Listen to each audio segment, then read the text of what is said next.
ఇలా భాగవతంలో ఈ ద్వారక ప్రస్తావన వస్తుంది. మరి మీరు అడిగేసారు చాలా క్వశ్చన్లు కదా, మరి అందుకని చెప్తున్నా వాళ్ళంతా ఏమైపోయారు, ఇది కదా క్వశ్చన్. అవును, అసలు అలా మునిగిపోతుంటే కృష్ణుడు ఏం చేశాడు? అసలు చెప్పింది ఆయన, అడిగాడు సముద్రుని. అక్కడ ప్రాబ్లం వచ్చింది కదా మధురలో, వాళ్ళందరూ ఇబ్బందులు పడుతున్నారు. వాడిని కంసుని వధించాడు, వాళ్ళ తాతగారిని సీట్లో కూర్చోబెట్టాడు. తర్వాత కూడా ప్రాబ్లమ్స్ ఉన్నాయి. సరే, ఈ ప్రాబ్లమ్స్ లేకుండా సముద్ర మధ్యంలో నాకు స్థలం కావాలని అడిగాడు. సముద్రుడు స్థలం ఇచ్చాడు. బెట్ ద్వారకా అంట. బెట్ అంటే గిఫ్ట్, గిఫ్టెడ్ ల్యాండ్. మరి గిఫ్ట్ కొంతకాలం వాడుకున్నాడు. విశ్వకర్మని పిలిచి అద్భుతమైన సుందర నగరాన్ని నిర్మించి, అద్భుతమైన నగరం, చాలా ఆర్గనైజ్డ్, సిస్టమాటిక్. మరి స్వామి వెళ్ళిపోతున్నారు. ఇప్పుడు దాని పని లేదు. వీళ్ళందరూ కూడా దేవతలు ఎవరైతే స్వామితో వచ్చారో వాళ్ళందరూ కూడా వెనక్కి వెళ్ళిపోవాలి. ఇప్పుడు వాళ్ళని ఎవరు సమాప్తి చేస్తారు? ఏదో రీజన్ కావాలి. అందుకని కృష్ణుడు కొడుకుల్లో ఒక ఆయన సాంబుడు. సాంబుడు అంటే జాంబవతి కొడుకు. అతను ఏం చేశాడు? ఒక ఆడపిల్ల వేషం వేసుకుని, నాదుడు వాళ్ళు సప్తర్షులు వస్తే ఫ్రెండ్స్తో పాటు, ఏమండి అంటే వాళ్ళే ఊరికి అల్లరే ఆడపిల్ల వేషం అతను వేసి, ఒకడు భర్తలాగా, మా ఆవిడండి 8వ నెలండి, ఎవరు పుడతారు, ఇలా. వాళ్ళకి తెలీదా? వాళ్ళకి కోపం వచ్చింది. ఎరా వేషాలు వేస్తున్నారా, వీడి కడుపున మొసలం పుడుతుంది అన్నారు. వాళ్ళకి భయం వేసింది. తాతగారి దగ్గరికి వెళ్ళి చెప్పారు, భీష్ముడి దగ్గరకో లేకపోతే ఉగ్రసేనుడి దగ్గర. మొత్తానికి వాళ్ళు, నాయన దాన్ని సముద్రం దగ్గర అరగదీయిందిరా అని చెప్పారు. ఒక పెద్ద బండలా అది పుట్టింది. అరగదీసి ఆ నొరగంతా అది ఒక పెద్ద పెద్ద దుబ్బు అంటాం కదా, అలాంటివిగా తయారైంది. ఏమో మొక్క మిగిలింది, పడేశారు. అది ఉదయం చేప మింగిందంట. ఆ చేప ఎవడికో దొరికింది ఒకడికి. వాడు దాన్ని పొట్ట కోసాడు. ఇది బాగుంది కదా అని బాణానికి పెట్టుకున్నాడు. ఇవన్నీ ముందస్తు ఏర్పాట్లు, బ్యాగ్ సర్దుకున్నట్టు. వీళ్ళు ఆడ కూర్చుని కృష్ణుడి ఈ వంశీకులు రిలాక్స్డ్గా ఉన్నారు. మాట మాట మాట పెరిగింది అంతే. వాళ్ళని ఎవరు చంపకూడదు, ఇంకోళ్ళ చేతిలో చావకూడదు. వాళ్ళంతా దేవతలు కాబట్టి వాళ్ళ కథను ముగించాలిగా. వాళ్ళు కొట్టుకు చచ్చారు. అందుకే చూడండి, యాదవ వంశంలో ముసలు వచ్చి వాళ్ళు కొట్టుకు చచ్చారా అంటుంటారు. మరి వెనక్కి వెళ్ళాలి వాళ్ళు. నగరమేమో లోపలికి వెళ్ళాలి, వీళ్ళేమో పైకి వెళ్ళాలి. కృష్ణుడు వైకుంఠానికి వెళ్ళాలి. సో వచ్చిన ఏదైతే పర్పస్ ఉందో అది ఫుల్ఫిల్ అయిపోయింది. అయితే ఇక్కడ మీరు ఇంకొక మాట అన్నారు, ఇదంతా జరిగిన తర్వాత పరిసమాప్తి అయిపోయింది, అవతారం మళ్ళీ స్వధామానికి వెళ్ళిపోయాడు అనుకున్న తర్వాత అర్జునుడు కృష్ణుడి భార్యలను తీసుకొని వస్తూ ఉన్నాడు. అందులో రాధ ఉండదు కదా. రాధని ప్రాణంగా ప్రేమించాడు, అంతకు మించి అనుకున్నాడు. అందులోనూ కృష్ణుడి కంటే రాధ వయసు ఎక్కువ, పెద్దది అనుకుంటారు కదా. తనెందుకు దూరం పెట్టాడు? ఆ భార్యల్లో తనెందుకు లేదు? లేదు అమ్మా, మనకేం చెప్పారంటే శ్రీకృష్ణ చైతన్య రాధాకృష్ణ నహిరే అన్య. ఇది బెంగాలీ.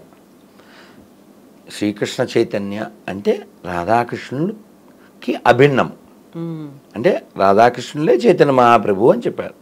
రాధారాణి అంటే ఆహ్లాదిని శక్తి అంటారు.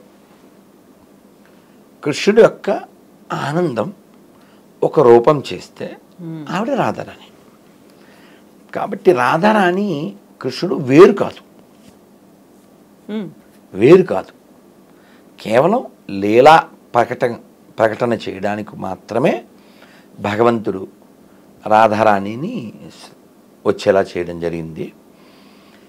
ఈ లీలా ప్రకటన ఇది అర్థం చేసుకోవడానికి మనకి కాస్త మెచ్యూరిటీ ఉండాలి. పైపైన చూస్తే అపరాధం చేస్తాం. అందుకని మనం షడ్గోస్వాములు రచించిన సాహిత్యాన్ని చదవాలి. చాలా శ్రద్ధగా, చాలా వినయంగా, భౌతికమైన భావనతో కాకుండా అప్పుడు మనం కూడా ప్యూరిఫై అవుతాం. అంతేగాని ఏదో క్యాజువల్గా అలా డిస్కస్ చేయడానికి లేదు. అందుకే బృందావనంలో ఎవరంటే వాళ్ళు అడుగు పెట్టలేరు. మేము ఇస్కాన్లో జాయిన్ అయ్యాక 4 ఏళ్ల తర్వాత బృందావనం వెళ్తాను అని అనుకోలేదు. ఏదో అన్ని సిటీల్లాగే అది ఒకటి కాదు, గ్యారంటీగా చెప్తాను. చాలామందికి జరిగింది. నేను వెళ్ళగలను అనుకుని నువ్వు ఆగ్రా దాకా వెళ్ళగలవు, మహా అయితే మధుర దాకా వెళ్ళగలరు. గర్వం చేత వెళ్తే మాత్రం Radharani not allowed you to బృందావనంలో అడుగు పెట్టలేవు. ఎందుకని తప్త కాంచన గౌరాంగి రాధే బృందావనేశ్వరి వృషభానుసుతే దేవి ప్రణమామి హరిప్రియే. రాధే బృందావనేశ్వరి అంటే బృందావనానికి అధిపతి ఎవరంటే రాధారాణి. అలాగే మీరు మాట అన్నారు, రాధారాణి కృష్ణుడి కంటే పెద్దది అని. మేము ఈ డౌట్స్ అన్నీ ఒక 25 ఏళ్ల క్రితమే మా గురువుగారిని అడిగాం. అంటే జనసామాన్యంలో ఉన్నవి కదా ఇవన్నీ. కృష్ణుడి మీద రాధారాణి నెల 15 రోజులు చిన్నది. వృషభాను మహారాజుకి ఒక కమలంలో ఒక సరస్సులో ఆవిడ దొరికింది. మన సీతాదేవి ఎలా అయితే జనక మహారాజు దొరికిందో అలాగా ఆవిడ పుట్టిన తర్వాత దొరికిన తర్వాత ఉయ్యాల్లో వేశారు, కళ్ళు తెరవలేదు ఆవిడ. వాళ్ళు చాలా అయ్యో ఈ ముద్దులు మూటగట్టే పసిపాప కళ్ళు తెరవలేదని. తర్వాత యశోదామాయి నందమహారాజు ఈ వృషభాను మహారాజు యొక్క ఇంటికి వచ్చారు చిన్ని కృష్ణుని తీసుకుని. కృష్ణుడు ఆడుతూ వెళ్ళి ఆ ఉయ్యాలను పట్టుకున్నాడు.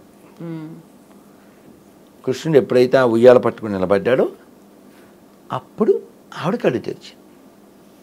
అంటే కృష్ణుడిని మాత్రమే చూస్తుంది. సీతాదేవి గురించి చెప్తూ సింహాచల శాస్త్రి గారు గొప్ప హరికథకులు వారు అంటారు, సీతాదేవికి రాముడు ఒక్కడే తెలుసు, మనకు రాముడు తప్ప అన్నీ తెలుసు అంటారు. అలాగా రాధారాణి కృష్ణుడికి అభిన్నం, కేవలం ఆనందం, ఆహ్లాదిని శక్తి. భగవంతుడికి 3 శక్తులు ఉంటాయి. అంతరంగ శక్తి అంటే రాధారాణి, బాహ్య శక్తి అంటే ఈ భౌతిక ప్రపంచం. మనం అందరం కూడా భగవంతుడి యొక్క న్యూట్రల్ అంటే మనకు ఒక ఇచ్చ ఉంది. మనం ఇటు ఉండొచ్చు అటు ఉండొచ్చు, అటైనా ఉండొచ్చు ఇటైనా ఉండొచ్చు. ఇటు అటు కాదు, ఇటు కానీ అటు కానీ ఉండొచ్చు ఒకవైపు. అది గోన గన్నారెడ్డిలాగా ఆడా ఉంటా ఏడా ఉంటానని అనడం కుదరదు. మనకు ఒక స్వతంత్రం ఉంది జీవులకి. ఆ స్వతంత్రాన్ని మనం సరిగా ఉపయోగిస్తే భగవంతుడి వైపు ఉంటాం, మనం మిస్యూజ్ చేస్తే భౌతిక ప్రపంచంలో ఉంటాం. ఆ చాయిస్ మనది. కాబట్టి బుద్ధిమంతుడైన వాడు శాస్త్రాలు చదవడం ద్వారా, వినడం ద్వారా, గురువుని ఆశ్రయించడం ద్వారా మళ్ళీ పుట్టకుండా ఉండడం ఎలా ఈ ప్లాన్ చేస్తాడు.